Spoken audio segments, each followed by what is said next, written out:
요한복음 1장 29절 이튿날 요한이 예수께서 자기에게 나아오심을 보고 가로되 보라 세상 죄를 지고 가는 하나님의 어린 양이로다. 내가 전에 말하기를 내 뒤에 오는 사람이 있는데 나보다 앞선 것은 그가 나보다 먼저 계심이라 한 것이 이 사람을 가리킴이라. 나도 그를 알지 못하였으나 내가 와서 물로 세례를 주는 것은 그를 이스라엘에게 나타내려 함이라 하니라. 요한이 또 증거하여 가로되 내가 보매 성령이 비둘기같이 하늘로서 내려와서 그 위에 머물렀더라.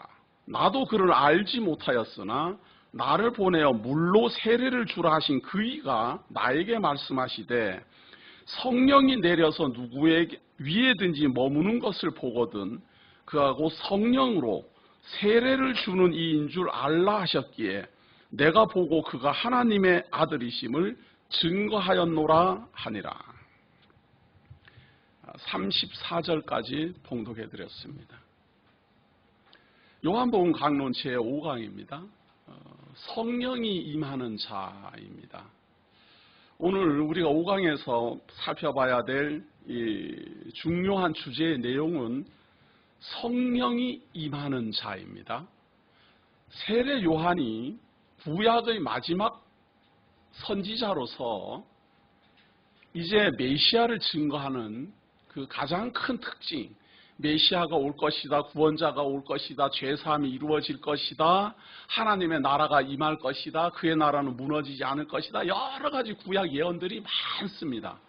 그 수많은 예언들 중에 최종적으로 이제 바톤을 넘기는 거예요. 신약 예수 그리스도께로 바톤을 넘길 때 가장 큰 특징이 뭔가 하면 성령이 임하여 있는 자라는 겁니다. 세례 요한도 사실은 6개월 전에 예수 그리스도보다 6개월 전에 태어났고 인척 관계이기는 하지만 예수가 메시아라는 사실은 세례 요한도 알지 못했어요. 그러니까 세례 요한을 선지자로 보내면서 하나님이 너의 인척되는 그 마리아의 몸에서 출생한 그 예수라는 사람이 바로 메시아다 이렇게 알려준 게 아니라 모든 사람들에게 세례를 주어라. 세례를 줌으로 말미암아 메시아를 드러내게 될 것이다. 그러면 그렇게 드러나게 되는 그 메시아는 어떤 분입니까? 성령으로 세례를 줄 분이다. 성령으로 너는 물로 세례를 주지만 성령으로 세례를 주는데 그 성령으로 세례를 주는 분의 머리 위에는 성령이 머물러 있을 것이다 라는 겁니다. 성령은 창세기 1장 1절부터 소개되는 하나님의 신입니다. 하나님의 신이라는 말은 여호와 하나님, 성부 하나님 이렇게 칭해지는 하나님이라는 존재의 영적 상태를 의미하는 겁니다. 다시 말해서 성령도 하나님이다 그런 이야기입니다. 말씀을 하실 때 여호와 하나님이 말씀하시더라. 그럴 때 성령 하나님도 함께 하는 것이고 태초에 천지를 창조하시니라 할 때 성령님도 함께 했다 그런 이야기입니다. 그런데 나타나는 증거 방법이 이제 성자 하나님이 임할 때에 그 성자 하나님을 증거해 주는 중요한 역할을 성령님이 한다 그거예요. 그동안은 선지자를 통해서 메시아가 올 것이다, 메시아가 올 것이다, 메시아는 처녀의 몸에서 잉태할 것이다, 다윗의 자손으로 올 것이다 이런 여러 가지 특징들을 말했다면 최종적인 특징은 성령이 임하여 있는 자, 그 자가 독생하신 하나님의 아들이다라는 겁니다. 성령이 임한 사람. 그런데 대한민국에는 말이에요. 현재 이 요한복음에 지금 여기 기록되어 있는 세례 요한이 메시아가 누구입니까? 나는 이제 메시아가 누군지 모르겠습니다. 그렇게 생각이 들 때 누구든지 어떤 사람이든지 그 사람의 머리 위에 성령이 임하여 있다. 그 자가 바로 독생하신 하나님의 아들이요, 메시아요, 인류의 구원자요, 다윗의 자손이요, 구약이 언약한 그리스도다 이 말이에요. 그런데 만약에 이 약속이 여러 사람 머리 위에 성령이 다 임하여 있으면 세례 요한이 어떻게 구분하겠어요? 성령님이 강세창 머리 위에도 있고 홍혜선이라는 정신 나간 여자 머리 위에도 있고 뭐 어디 저 대단히 큰 교회 목사님 머리 위에도 있고 그러면은 세례 요한이 누구더러 이걸 메시아라고 증거를 하겠습니까? 성령이 임하여 있는 자는 단 한 명이어야 돼요. 그때 당시에만 단 한 명이 아니라 그 후로도 단 한 명이어야 돼요. 세례 요한이 증거하는 그 당시에만 한 명의 머리 위에 성령이 임하여 있는 게 아니라 그 후로도 성령이 임하여 있는 사람은 그때 이후로는 다시는 나타나면 안 돼요. 그 전에도 없었고 그 후에도 있으면 안 돼요. 누구? 성령이 머리 위에 임한 자, 그리고 성령으로 세례를 주는 자, 그리고 하나님의 아들이라 인칭을 입은 자는 독생자입니다. 오직 홀로 하나다 그 말이에요. 성령이 임한 자도 하나요, 하나님께로부터 온 자도 독생자요, 하나님이 메시아로 보낸 자도 하나예요. 둘이 되면 둘 중에 하나는 반드시 거짓말하는 사람이에요. 저는 그동안 몰랐습니다. 2014년 12월 15일 날에 한국전쟁이 일어난다고 예언이 다 되어 있어가지고 어떤 사람은 노아방주를 타고 피난 가야 된다 그래갖고 뭐 방콕으로 뭐 태국으로 막 해외여행을 막 나갔더구만요. 그것도 막 대출까지 막 내고 막 정리하고 어떤 분은 부인하고도 헤어지고 자녀들하고도 헤어지고 왜? 어떤 전도사가 이 성령 감동을 받아갖고 예언 기도를 한 거예요. 그래서 제가 누군가 하고 가만히 봤더니 전에 한번 그 사람이 어디 유튜브에다가 올린 예언이 있더라고요. 예? 예언이 있어요. 주님이 자기에게 말을 하더라는 거예요. 주님이 말을 하는데 백두산에 지진이 날 거다라고 예언을 했는데 자기가 백두산에 지진이 나면 불쌍한 북한 사람들이 얼마나 많이 죽겠습니까? 그런 일이 일어나면 북한 사람들이 너무 불쌍하지 않습니까? 그러니까 주님이 그러면 내가 네 기도를 듣고는 멈추겠다. 그래갖고는 지진이 날라고 이렇게 갈라졌다가 이렇게 봉합이 됐다고 뭐 이런 유튜브에 올려놨더라고요. 그것도 뭐 이렇게 말을 돌려서 하거나 뭐 이렇게 감추면서 이렇게 하는 게 아니라 당당하게 말해요. 주님이 말하셨습니다. 백두산에 지진이 난다라고 말하셨는데 제가 기도하니까 멈춰주셨습니다. 아주 뭐 너무 또렷하게 거짓말도 이렇게 해버리니까 뭐 사람들이 뭐 제일 어리석은 사람이 뭔지 아세요? 그런 걸 보고 이 예언 기도가 옳은지 안 옳은지 분별해달라고. 영들 분별 은사 받은 분들한테, 영들 분별 은사 하는 분들한테 가가지고 이 예언 기도가 옳은지 그른지 봐달라고 그러니까 또 영들 분별하는 분들이 기도해갖고 이 예언이 맞는지 틀린지 또 영들 분별까지 해주더구만요. 어떤 분은 맞다 그러고 어떤 분은 틀리다 그러고.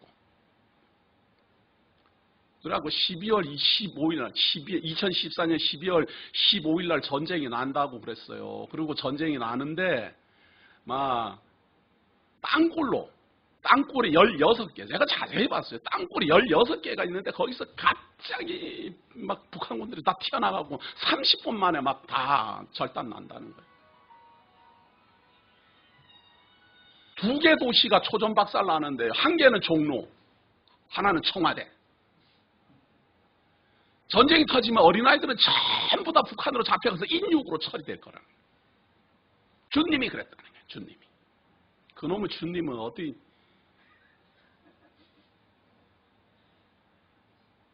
그런 정신 나간 사람의 말을 듣고 진짜 집안을 정리를 하고 전쟁 피해서 살 거라고 그냥 외국으로 도망 튀어나가는 그런 사람들이 지금 우리 주변에 신앙인임을 자처하고 존재한다는 사실이에요.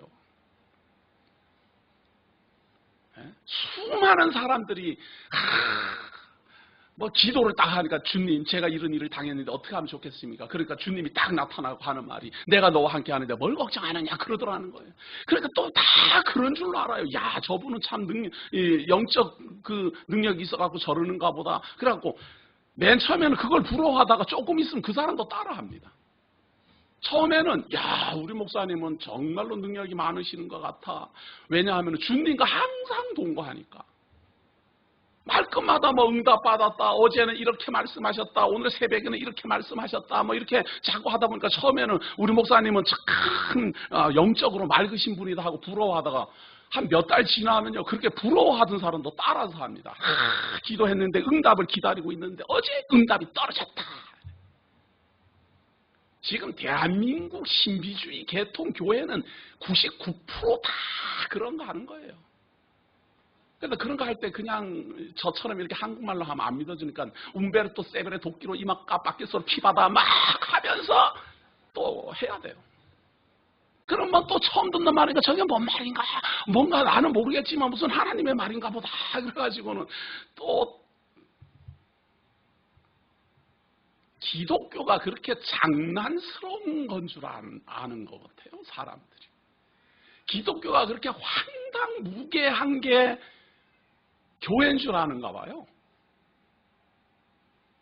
우리가 오늘 지금 이 요한복음 5강을 통해서도 살펴봐야 될 것을 구약 전체가 예언하고 마지막 구약의 선지자가 예언한 메시아의 특징은 성령이 임하여 있는 사람입니다. 그러니까 대한민국에는 걸핏하면 뭐 방언 좀 한다는 둥 산기도 좀 다닌다는 둥 하는 사람은 전부 성령이 임해 있어요. 그 중에 언놈이 메시아예요. 언놈이. 네? 성령이 임해서 메시아로 하여금 성령의 세례를 받고 성령 세례를 받음으로 중생하여 거듭나는 역사, 성령이 함께함으로 하나님의 말씀을 듣게 하는 역사, 성령이 함께함으로 하나님 나라를 보게 하는 능력, 성령이 함께함으로 하나님의 말씀에 감동되고 하나님의 말씀을 증거하는 그러한 일들은 지속적으로 발생하지만 성령이 어느 사람의 머리 위에 임하는 일은 예수 그리스도 한 분을 지칭하여서 이루어졌고 과거에도 없었고 후에도 없어요. 만약 지금 어떤 사람이 성령이 내 머리 위에 임하고 내가 성령의 지시하심을 따라 예언을 이렇게 하고 저렇게 하고 한다면 거짓말이다 그 말이에요. 영들 분별을 하고 뭐 기도해가지고 영들 분별할 거 없어요. 그렇게 말하면은 그게 거짓말이다 그 말이에요. 영을 어떻게 분별하는가? 말씀으로 분별해야 될 것 아니에요. 말씀을 어떻게 분별하는가? 에베소서 한번 보세요. 에베소서 3장 3절입니다. 에베소서 3장 3절이에요. 에베소서 3장 3절.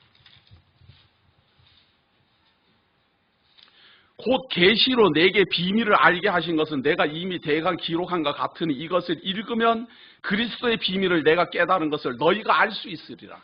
읽으면 그리스도의 비밀을 알게 돼 있어요. 바울이 기록한 걸 읽으면 그리스도의 모든 비밀은 누구나 알게 되어 있어요. 뭐 성령이 임해가지고 깨달아 아는 게 아니라 기록된 하나님의 계시의 말씀을 읽으면 알게 되어 있어요. 자, 그런데 읽으면 알게 되어 있고 5절 한번 보세요.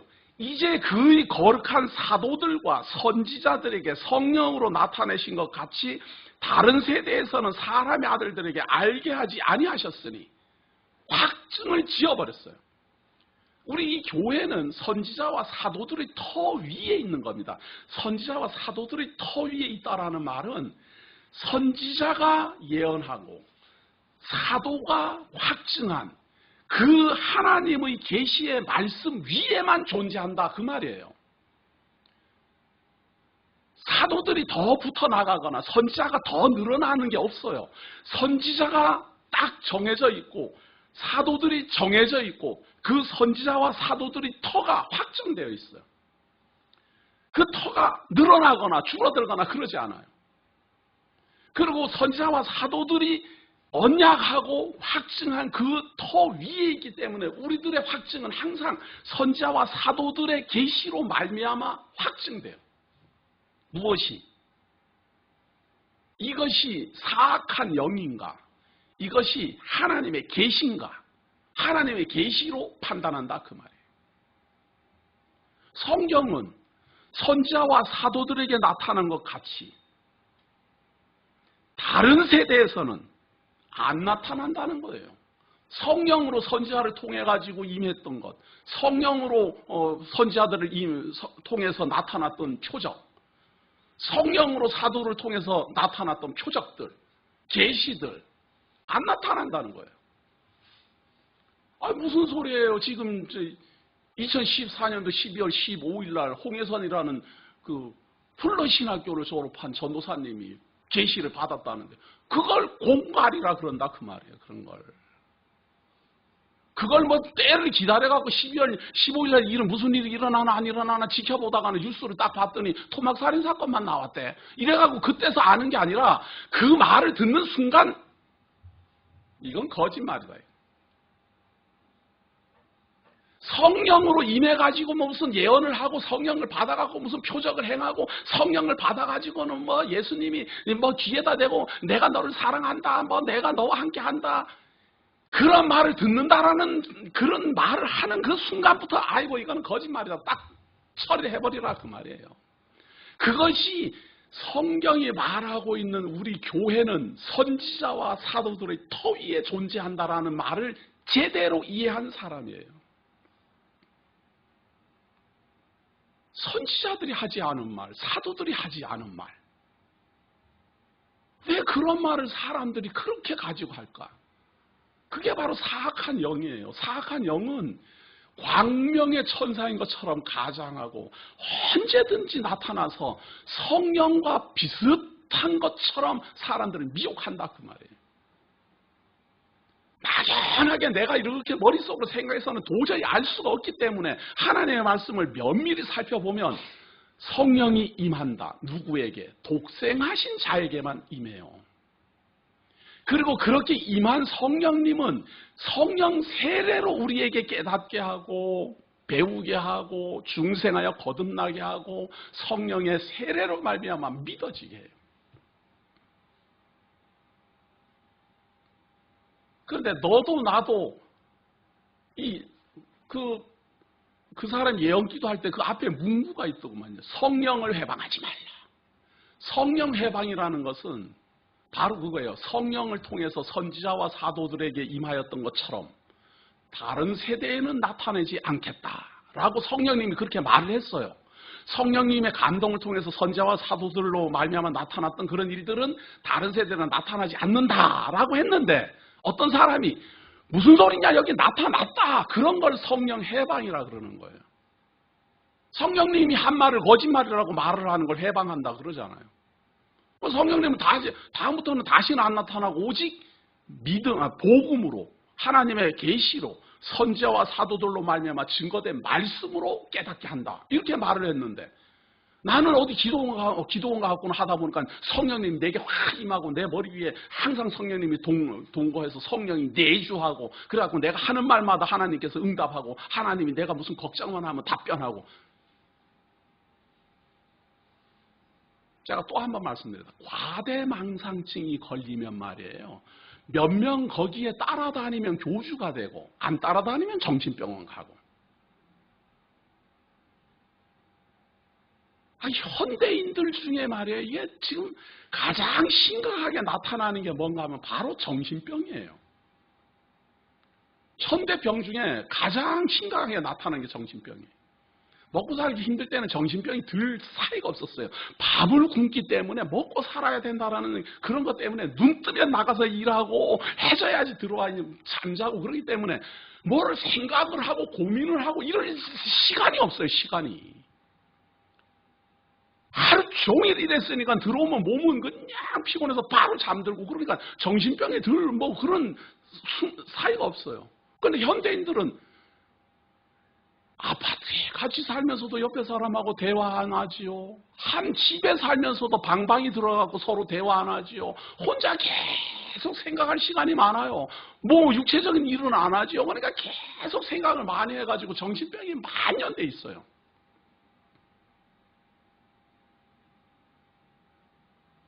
그것들 중에 가장 많이 나타나고 가장 지금 교회를 흔들어 대고 있는 게 바로 과대망상증이다, 그 말이에요. 뭐라고 또 말을 하니까 그거 한번 보세요. 뭐 예언 기도를 하니까 거기에 또 막 맞다 이러고는 막 아멘 그러고 몇 명 정신 나간 사람이 또 따라다니니까 진짠가 보다. 내가 거짓말 한번 했더니 사람들이 진짜인 줄 아네. 야, 그러다가 보면 자기가 스스로 자기가 자기를 속여요.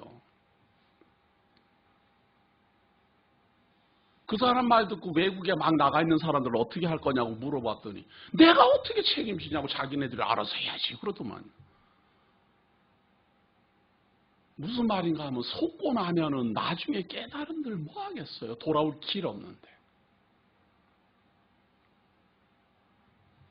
우리가 지금 교회 생활 오래 하신 분들은 알아요. 이 교회가 얼마나 많이 자꾸만 변화되고 자꾸만 바뀌어 나가고 자꾸만 뒤집어지는지.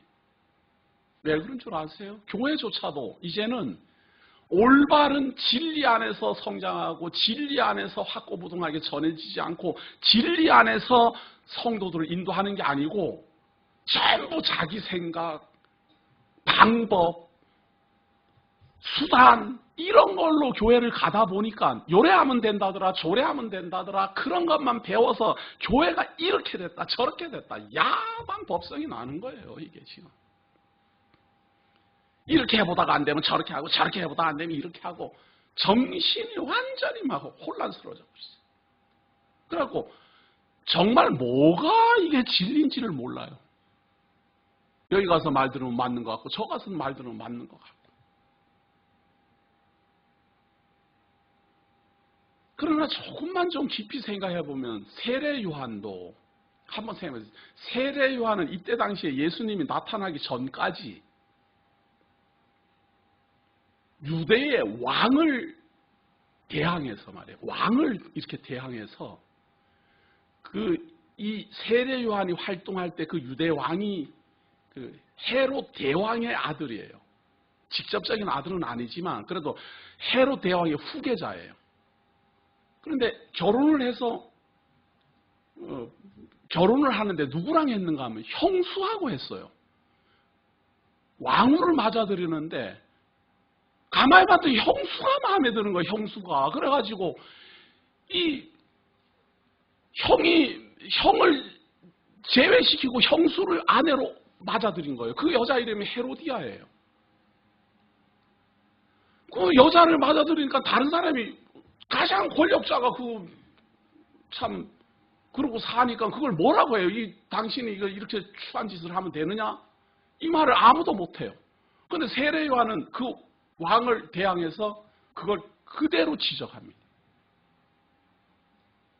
하나님 앞에서 부끄럽지 않으냐? 사람 앞에서도 부끄럽지 않으냐? 이게 무슨 말인가 하면 그만큼 세례 요한은 그때 당시에 사회적으로 정치적으로 위상이 큰 사람이에요. 그 정도는 되니까 왕을 직접 대하해서 고언을 하고 그것 때문에 붙잡혀 들어가서 참수를 당하고 그러는 거예요. 그런 사람도 메시아를 판단할 때 성령이 임하여 있느냐, 임하여 있지 않느냐 하는 걸로 판단하는 거예요. 성령이 머리 위에 있으면 그 자가 메시아다. 독생하신 하나님의 아들이다.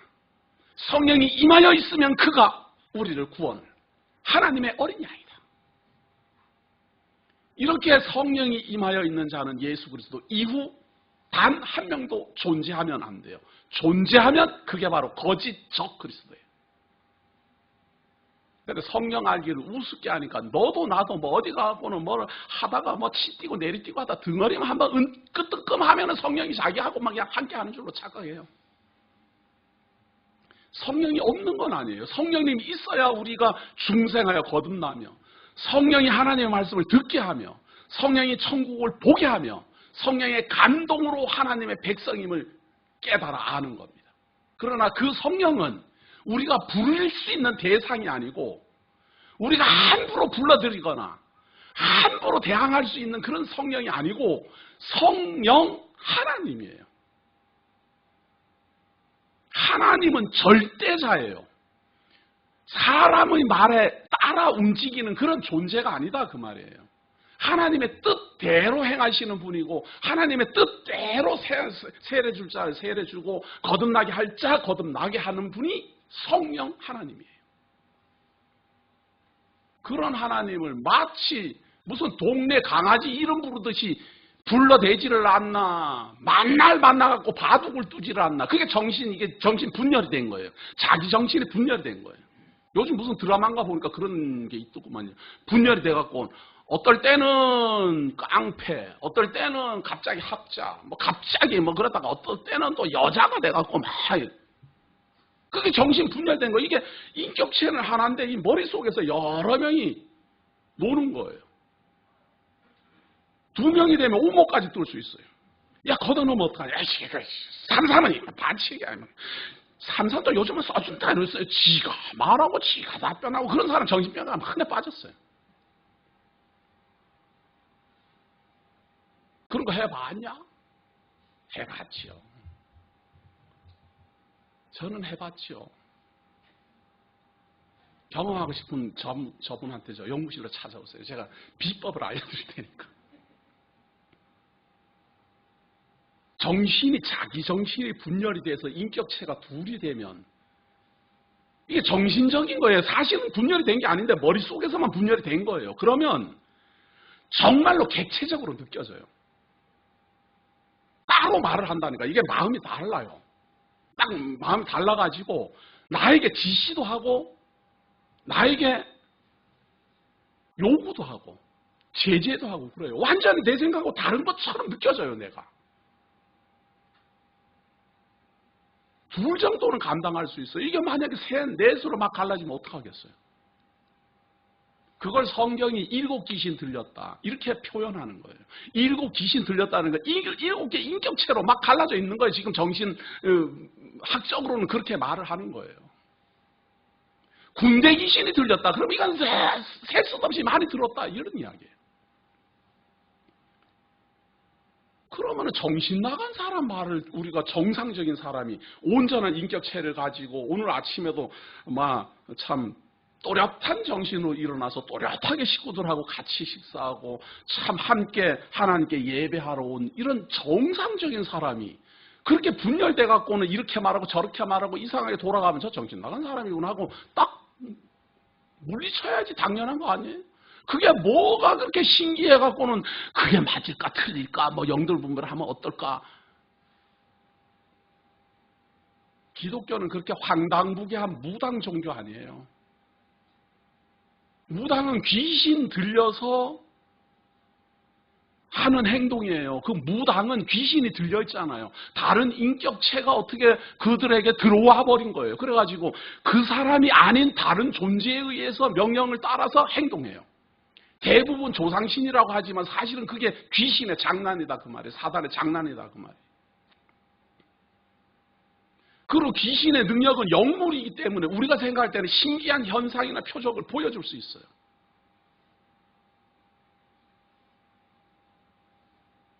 그런 것을 신기해하고 거기에 탐복하려고 하는 게 아니라 그런 것을 선지자와 사도들의 터 위에 굳건히 서 있는 사람이라면 단호하게 끊어줘야지 돼요.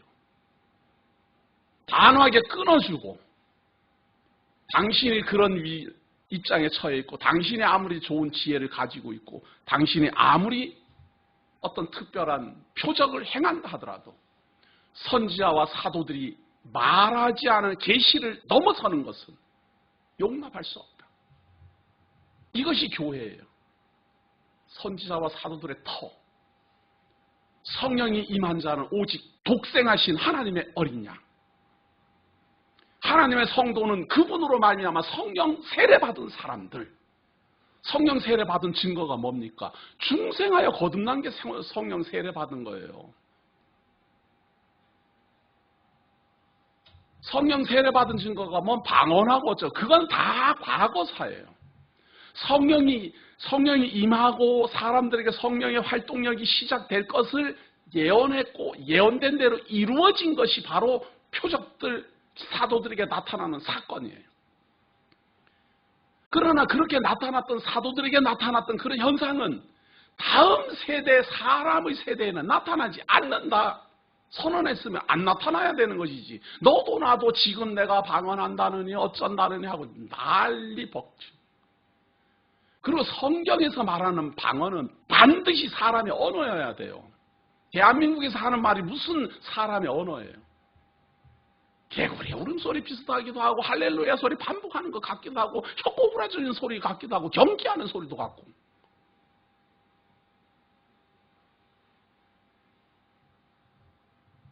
제가 어릴 때는 말이에요. 제가 어릴 때는요. 방언 기도 이렇게 시작하면 가장 흔했던 방언 기도가 뭔가 하면요. 제가 어릴 때예요. 제가 어릴 때 열심히 신비주의 다니고 하던 어른들은 대부분 일정시대를 살았던 분이에요.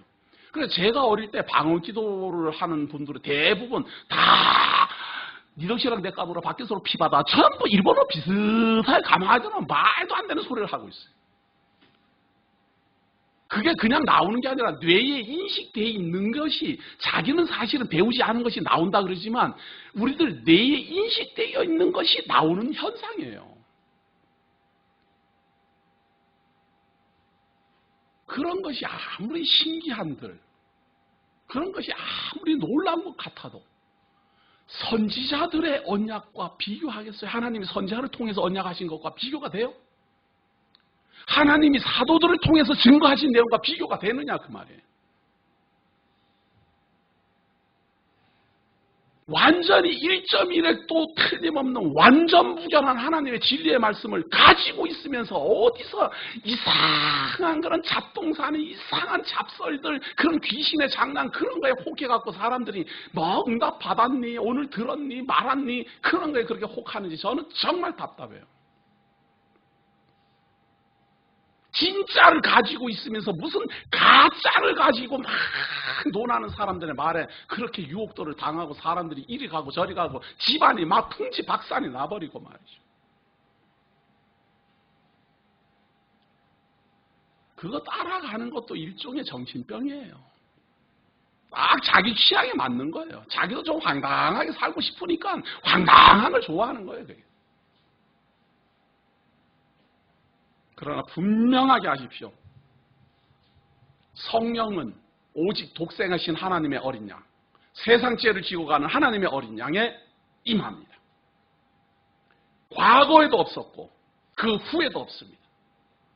근데 왜 하나님의 어린 양에게는 임하는가? 성자 하나님이니까 하나님의 신이 함께하는 것 당연한 거 아니에요?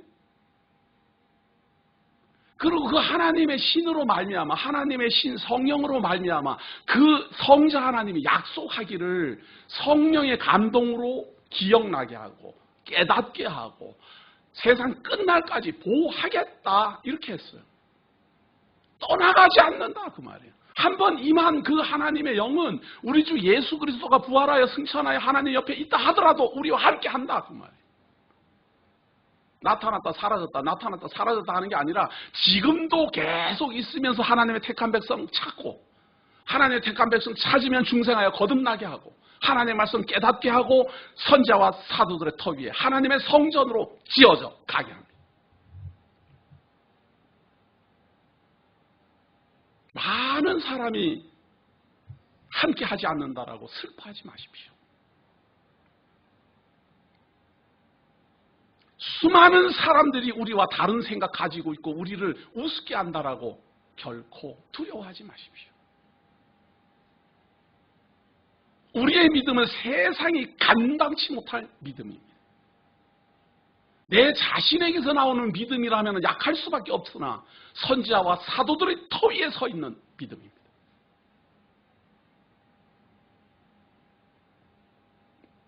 내가 누구의 말을 듣고 이것이 맞나 틀리나 고민하는 것은 다른 거를 생각하지 마십시오. 내가 정확한 걸 모르고 있구나.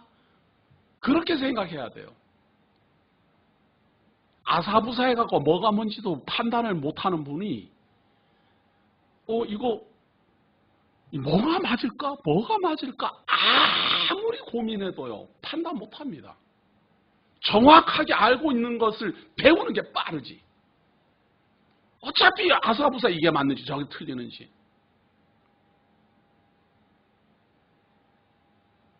오늘 교회 올라오고 말이에요.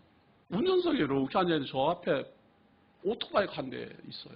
그런데 비닐도 안 벗겼어요. 비닐이 그대로 있어요. 이 아저씨가 막 새로 사가지고는 아까워가지고는 비닐이 그대로 있는 채로 타고 이제 거기다가 딱 세워놨어요. 그럼 앉아서 이렇게 보는데 앞바퀴가 2개인 거예요. 눈이 침침해서 그러나 이거 왜 내가 사파리가 됐나 왜 앞바퀴가 2개야 해서 자세히 봐도 2개예요. 내렸잖아요. 우리 또 그걸 확실히 가서 봐야 돼요. 가고 진짜 뚜렷이 보니까 오토바이 앞에 2개 있는 거 보셨어요? 저 처음 봤어요. 앞바퀴가 2개예요. 앞바퀴가 2개. 제 눈이 잘못된 게 아니라 새로 나온 신제품인데 앞바퀴가 2개고 뒷바퀴가 하나더라고요. 안 믿는 것 같은데 사진을 찍어 올 걸 잘못했네.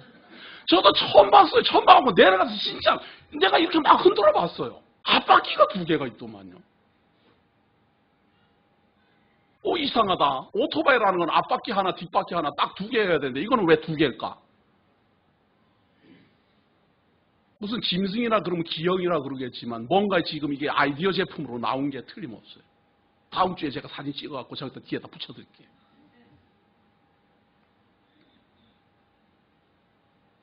아사부사하면 확인해봐야 되는 거 아니에요? 뭐가 뭔지 모르겠으면. 내 눈에는 이게 2개고 이거 이럴 리가 없는데 오토바이가 왜 앞바퀴가 2개로 보일까?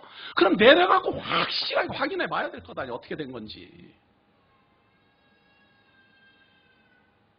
하나님이 우리에게 어련히 알아서 하나님의 진리의 이 계시의 특별 계시의 말씀을 주셨겠어요? 허다한 거짓말쟁이들이 나타나고 허다한 이단들이 나타나고 수많은 사람들이 너희를 속일 것이니 선지자와 사도들의 가르침 따라 모든 거짓을 구별하라. 그거 아니에요? 그 선지자와 사도들의 터 위에 있는 사람이 뭘 아사부사해 갖고는 뭐 여기서 정신 나간 소리하고 저기서 정신 나가는 그냥 사람들 몰려다녀.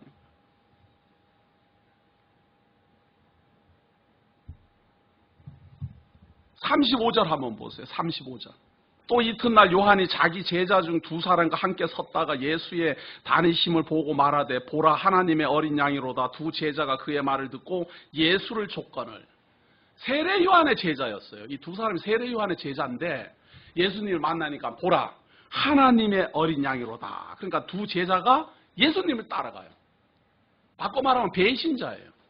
그동안은 저의 제자였는데 예수님을 만나니까 이 제자가 그 예수님한테로 따라가 버렸어요.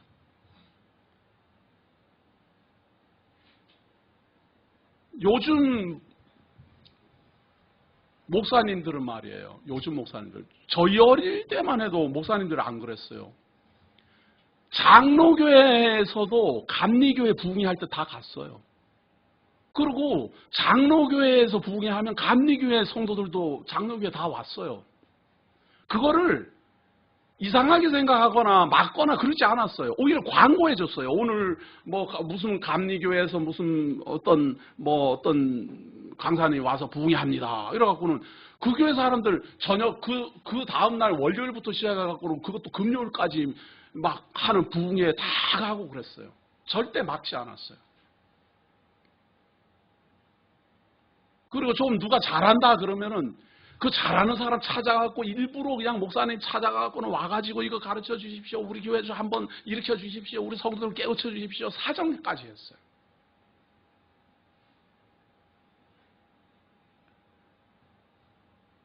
저희 아버님은 어떤 목사님한테 꽂혀갖고 말이에요. 서울에 계시는 목사님인데 저희 아버님 그 교회에 1년에 한 번씩 부흥회를 하거나 2번씩 이렇게 하는데 1년에 2번씩 한 명을 12번을 부른 적이 있어요. 대단한 강시 고집이에요. 그렇게 그렇게 잘 가르친다는 거예요, 그분이. 한 명이 한 교회에 12번 온다라는 건 정말로 참 믿기 힘든 그런 거예요. 그래도 끝까지 그분이 성경대로 한다라는 거예요. 그러면서 별로 부흥도 안 되는데 제가 봤을 때 그분 와도 뭐 별 변화도 없어요. 그런데도 끝까지 불러서 하더라고요. 요즘은 말이에요. 좀 잘하는 목사님, 자기네 교회 성도들이 만날까봐 목사님들이 초경계 상태에 들어가 있어요. 전부 다. 못 만나게 하고, 모르게 하고, 안 알려주고. 이게 너무너무 심해져 있어요. 친구 목사님들끼리도 전부 다 경계 태세예요. 다. 제가 볼 때는 인터넷 문화가 왜 만들어졌는가, 다 그런 꼬로만 생각을 하니까 하나님 인터넷이라는 거 해갖고는 아무리 막으려고 해도 막을 수 없는 담장 다 허물어 버렸잖아요.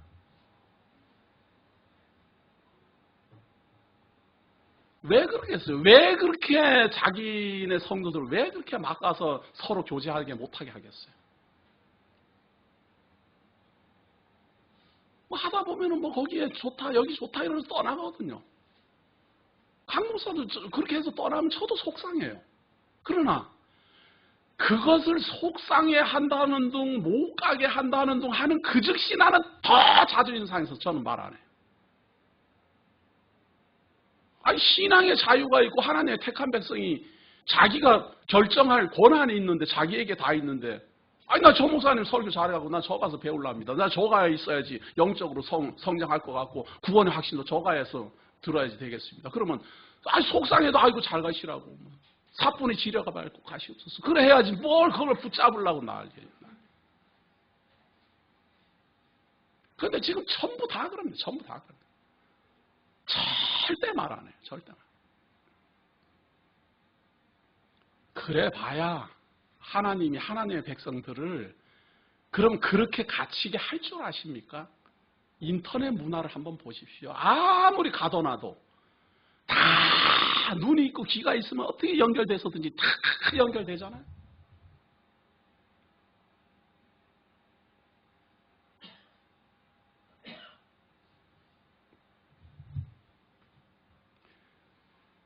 세례 요한은 자기의 임무는 메시아를 증거하는 거예요.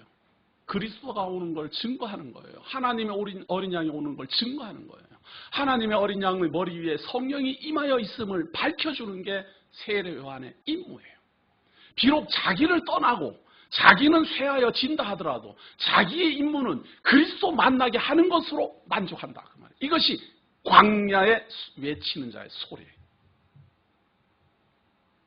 얼마나 멋있습니까?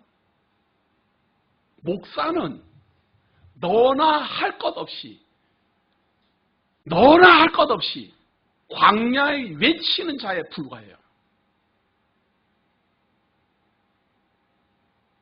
목사를 추종하게 한다거나 목사를 따르게 한다거나 그러는 것은 주제넘은 생각이에요. 목사가 무슨 철학을 가지고 사람들을 어떻게 한다거나 인생을 책임진다거나 영적으로 인도해가고 구원에 이르게 한다거나 착각하면 안 돼요. 지난주 수요 예배 강의 다 좀 들으세요. 노아가 있어도 욥이 있어도 다니엘이 있어도 자기 혼자 구원하기 바쁠 것이다. 자기 자식도 구원 못할 것이다. 하나님의 심판은 그런 거예요. 목사는 하나님의 택한 백성에게 그 그리스도를 알게 하고 그리스도를 믿어지도록 하고 그리스도가 어떠한 분임을 증거하는 그 증거의 역할, 광야에 외치는 자의 소리로 끝난다 그 말이에요. 사실은 세례 요한하고는 비교도 할 수 없는 게 목사이지만 그래도 세례 요한 정도라도 좀 해주셨으면 한다는 바람이다. 전부 다 세례 요한 이상 다 넘어가요. 다 그리스도랑 같이 맘먹으려고 그래요. 하나님을 뭐 알기로 우습게 하는데 뭐 죄야 그러면 뭐 하나님 쫙 나타나고. 성도들이 볼 때 성령님을 그냥 와라 앉아 일어서 하니까 그 사람 능력이 얼마나 있겠어요. 성령님을 와라 가라 마음대로 할 수 있는 그런 대단한 분이니까. 성령님이 그렇게 장난거리 대상인 줄 아십니까? 하나님인데, 삼위일체 하나님인데, 성부, 성자, 성령 하나님인데 그 하나님을 어디서 함부로, 그리고 마치 자기에게 임하여 있는 것처럼 흉내내고 자랑하고.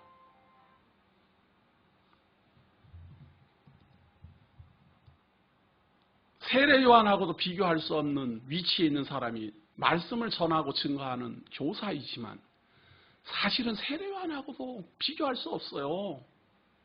어디서 감히 이 선지자, 이 위대한 정말 세례 요한하고 비교가 되겠어요. 그런 사람도 광야에 외치는 자의 소리로 그리스도를 증거하고 제자들도 다 가도록 하는 걸로 자기 임무는 끝납니다. 나는 쇠하여야 하고 그리스도는 흥하여야 하리라.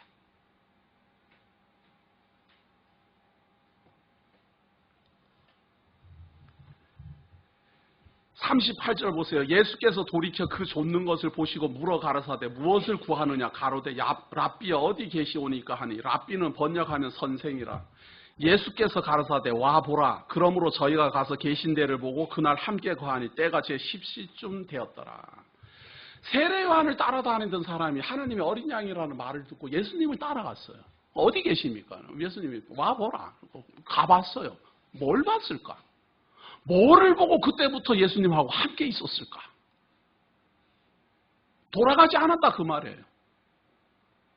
이방인이 우리가 볼 때는 이거 참 이해하기 힘든 거예요. 뭘 봤을까?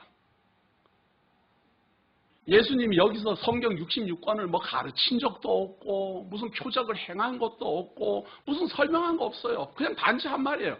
와 봐라. 예수님 계신 곳이 어떤 현상이었을까? 무슨 고대 왕실처럼 그런 고대 궁궐은 아니었을 거 아니에요.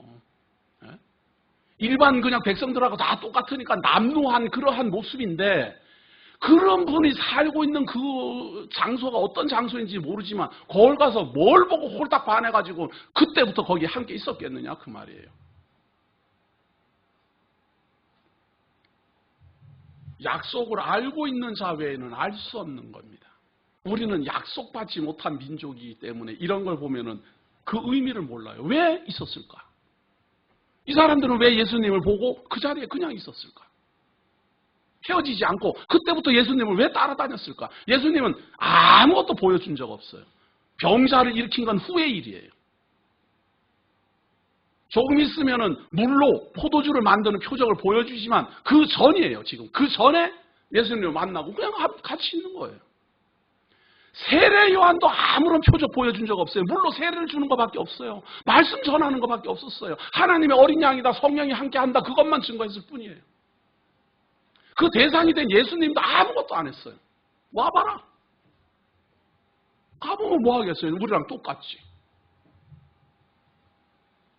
그런데 이들은 왜 거기에 머물렀을까?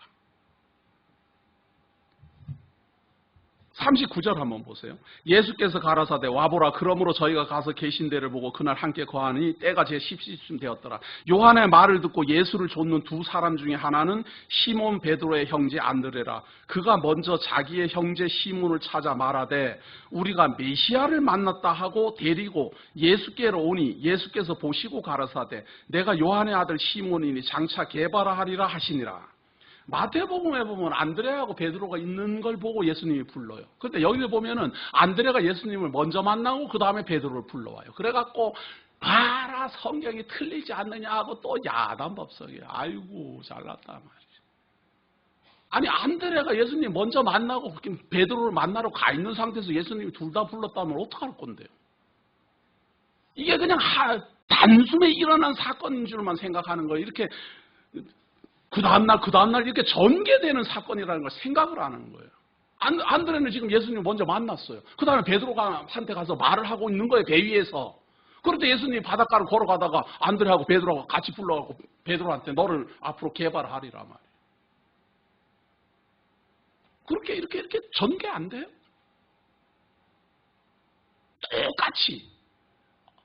똑같이 쓰려면은 사복음서가 뭐하러 필요하겠어요? 똑같이 쓰려면. 그렇지 않아요. 마태복음에 있는 것처럼 마태복음은 베드로하고 안드레가 배 위에 있는데 예수님이 불러요. 불러가고 내 죄를 삼는다. 그렇게 그대로 요한복음도 그대로 쓰려면 뭐하러 쓰느냐 그 말이에요. 똑같이. 상황을 이렇게 설명하고 있고 저렇게 설명하고 있는 거잖아요. 그러니까 그거를 다 우리는 볼 때 종합해서 이렇게 봐야 되는데 종합해서 볼 생각을 안 하고 봐라 마태복음하고 요한복음하고 다르네? 그렇게 성경 알기를 우습게 아니까 전부 다 선지자와 사도들의 터 위에서 그냥 하나님의 진리의 말씀을 이해하려고 생각 안 하고 엉뚱한 짓을 한다니까. 엉뚱한 짓을. 자, 그런데 여기에서 지금 안드레가 하는 말이 그거예요. 41절. 그가 먼저 자기의 형제 시몬을 찾아 말하되 우리가 메시아를 만났다 하고 메시아를 만났다는 거예요. 예수님이 한 게 아무것도 없는데. 와봐라. 그거밖에 한 게 아무것도 없어요. 그런데 메시아를 만났다는 거예요. 안드레는 왜 메시아를 만났다고 했을까? 세례 요한이 말해줬다. 나의 스승이 하나님의 어린 양이 나타났다라고 말해줬다. 세상 죄를 지고 가는 어린 양이 나타났다라고 말해줬다. 성령이 임하여 있는 자가 바로 독생하신 하나님의 아들이라고 내 스승이 말해줬다. 바로 그 사람을 만났다. 그거 아니에요. 뭘 대단한 일을 보고 지금 메시아를 만났다라고 하는 게 하나도 없다 그 말이에요. 그냥 증거만 들은 거예요. 증거만. 자기 스승 대신 자기가 지금 스승이라고 따라다녔던 세례 요한이 봐라 하나님의 어린 양이다. 세상 죄를 지고 가는 어린 양이다. 하나님의 독생자다. 그를 보니 진리와 은혜가 충만하더라. 그 말만 듣고 지금 만난 거예요. 그러고는 메시아를 만났다. 그거예요. 얼마나 참 멋있는 그리스도의 영접입니까? 우리와 같지 않아요? 우리가 뭐 대단한 무슨 표정 뭐 그래갖고 무슨 사업이 무슨 뭐 대단하게 벌어져갖고 그리스도를 영접하는 게 아니고 망해도 영접하고 집이 쑥대밭이 되는데도 그리스도 영접하고 내 상황, 내 형편 그런 거 아무것도 생각하지 않고 증거를 따라 내가 그리스도를 믿습니다. 내가 예수를 그리스도라 영접합니다. 증거만 가지고 증거만. 누구의 증거? 선지자와 사도들의 증거. 안드레가 세례 요한의 증거를 따라 메시아를 만났다라고 고백하는 그것이나 우리가 선지자와 사도들의 증거를 따라 예수를 그리스도라 고백하는 그것이나 동일한 성령 세례 받은 사람의 상태다.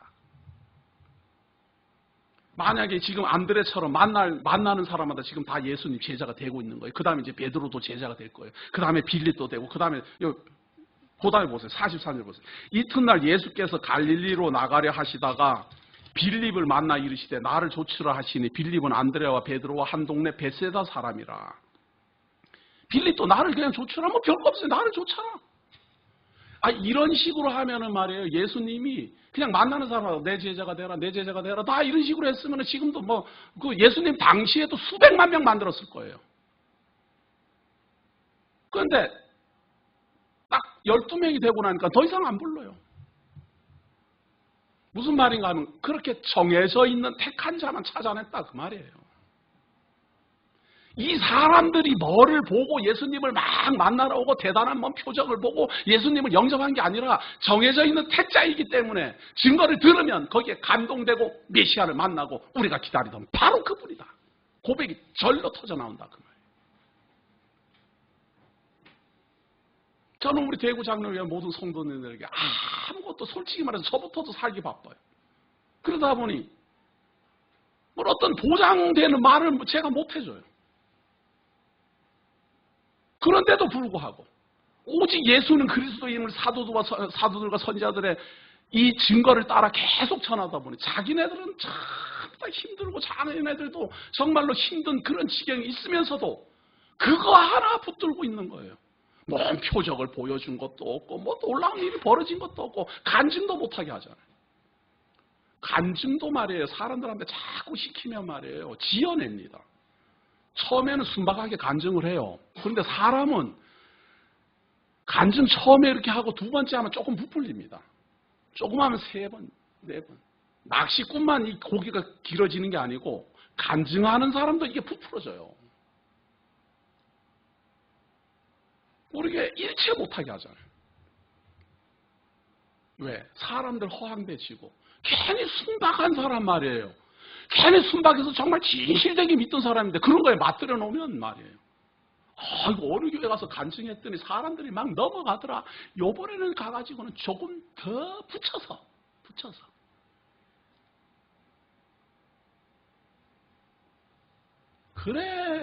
그래 하면은 사람한테도 부끄럽지 않아요? 사람은 속일 수 있을 겁니다. 그러나 하나님 앞에도 부끄럽지 않아요?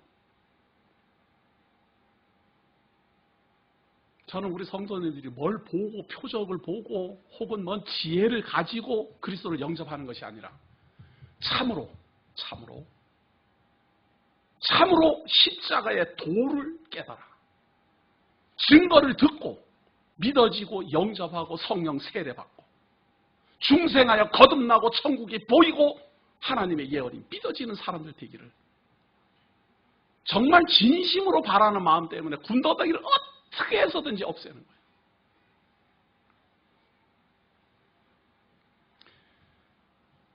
그 다음에 여기 나다나엘 보세요. 빌립이 나다나엘을 찾아 이르되 모세가 율법에 기록하였고 여러 선지자가 기록한 그 일을 우리가 만났으니 여기 보세요. 우리하고 다르잖아요. 모세가 율법에 기록하였고 여러 선지자가 기록한 그 일을 우리가 만났으니 요셉의 아들 나사렛 예수니라. 구약의 증거가 다 있다 이 말이에요. 우리들하고는 전혀 다르잖아요. 구약의 선지자들 예언 다 한 그 사람. 구약의 선지자들이 오리라 한 그 메시아. 세례 요한이 증거하는 그 메시아. 그분을 우리가 만났다. 나다나엘 보세요. 답변하는 거 보세요. 46절 보세요. 나다나엘이 가로되 나사렛에서 무슨 선한 것이 날 수 있느냐? 나다나엘을 정확히 알고 있어요. 하나님의 메시아는 베들레헴에서 나게 되어 있는데 무슨 놈의 나사렛에서 메시아가 난다는 말이냐? 이거예요.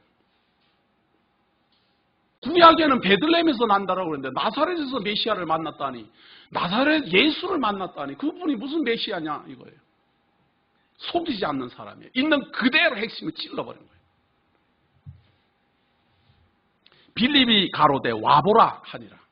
빌립 겨우 한 말이 증거를 안 하고 와서 당신이 봐라. 이분이 어떤 분인지를 봐라.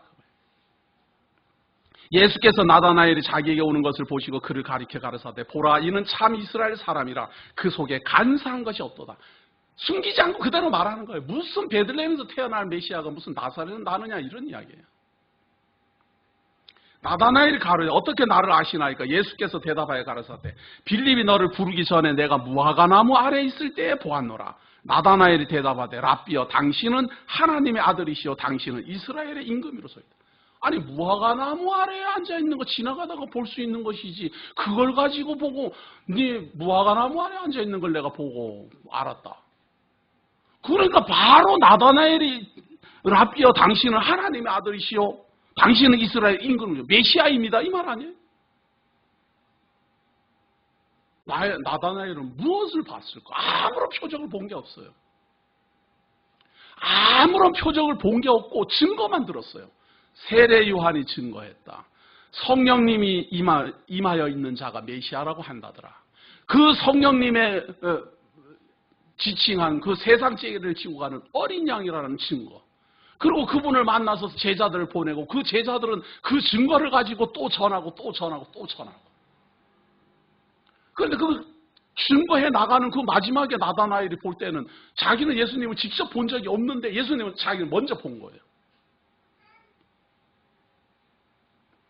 나를 알아보고 내가 무화과나무에 앉아있을 때 이 무화과나무라는 말은 우리들이 생각할 때는 그냥 나무 아래에 이렇게 앉아있는 것이지만 무화과나무 아래에 앉아있는 것은 기도하러 앉아있고 예배하러 앉아있고 하나님의 뜻을 기다리는 자세를 의미합니다. 하나님이여 메시아가 임하면 우리가 무화과나무 아래 안연히 거하고 포도나무의 열매를 먹으며 풍족한 복을 누리리라 말씀하시더니 메시아는 언제 오십니까? 라고 소망하는 자세가 무화과나무 아래 있다. 이렇게 표현한다. 그 말이에요. 우리나라 말로 말하면 기도원에 가서 기도하고 있었다. 이런 의미다. 그 말이에요. 그것을 봤다. 그거예요. 여기서 우리는 지금까지 나타난 이 사도들이 예수님을 만나면서 무엇을 보았을까? 자, 51절 봅니다. 50절 봅니다. 예수께서 대답하여 가라사대 내가 너를 무화과나무 아래서 보았다 함으로 믿느냐? 이보다 더 큰 일을 보리라. 또 가라사대 진실로 진실로 너희에게 이르노니 하늘이 열리고 하나님의 사자들이 인자 위에 오르락 내리락 하는 것을 보리라 하시니라. 이사야서 42장 1절을 봅니다. 우리가 구약에는 뭐라고 메시아에 대해서 예언되어 있는가를 좀 보면 이들이 예수님을 만나자마자 이렇게 영접을 하게 되는 그 배경이 실감이 나요. 42장 1절입니다.